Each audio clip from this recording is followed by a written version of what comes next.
Praise the Lord. सबको जय मसीह की। सजीव वाहिनी की ओर से मैं आप सबका सहर्ष स्वागत करती हूँ। उपवास के 40 दिन, आज का 13वां दिन। मत्थायस, वफादारी और दिव्य समय का एक प्रमाण।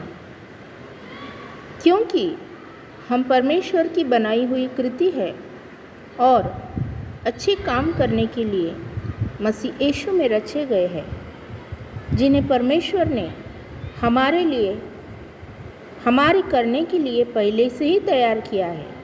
इफिसियों की पत्री 2 अध्याय 10वां वचन।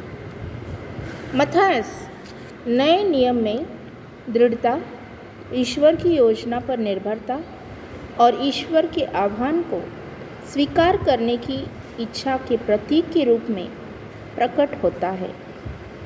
प्रेरितों के अधिनियमों में प्रस्तुत यहूदा इस्करियोत के जाने के बाद यीशु के शिष्यों के बीच रिक्त स्थान को भरने के लिए मत्थायस को चुना गया था। अर्हता प्राप्त करने के लिए उम्मीदवारों को जॉन द बैप्टिस्ट के बपतिस्मा के समय से यीशु के साथ रहना होगा और उनकी पुनरुत्थान को देखना होगा। मत्थियास संभावित प्रतिस्थापनों में से एक था। मत्थायस ने सक्रिय रूप से एक प्रेरित की भूमिका नहीं निभाई, बल्कि यीशु का अनुसरण करने और उनकी शिक्षाओं का पालन करने पर ध्यान केंद्रित किया।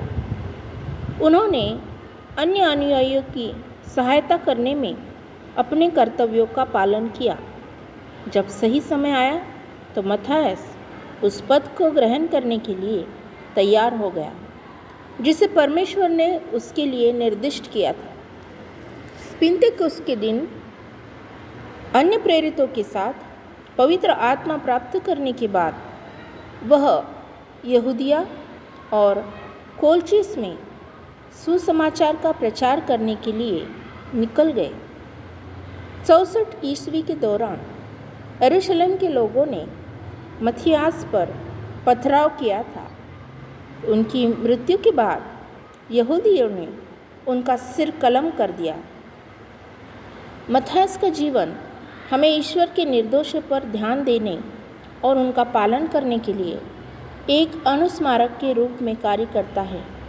भले ही हमारे कार्य दूसरों को कितने ही महत्वहीन या अपरिचित प्रतीत हो, मत्थायस की तरह हमें ईश्वर की सेवा करने के लिए आमंत्रित किया जाता है। जो भी क्षमता उन्होंने हमें सौंपी है, इस ज्ञान के साथ कि वह हमारे प्रयासों को पहचानेंगे और उन्हें अपने बुद्धिमान उद्देश्यों के लिए नियोजित करेंगे। एक प्रेरित के रूप में मत्थायस का चयन दर्शाता है कि ईश्वर का सटीक समय है। उनकी नियुक्ति से पहले बहुत प्रसिद्ध न होने के बावजूद भगवान उन्हें हमेशा तैयार करते रहे हैं। इसी तरह ईश्वर हमें महत्वपूर्ण भूमिकाओं या मिशनों के लिए तैयार कर रहा है, जिसके लिए हमें धैर्यपूर्वक प्रतीक्षा करते समय हमारे विश्वास और विश्वास योग्यता की आवश्यकता होती है।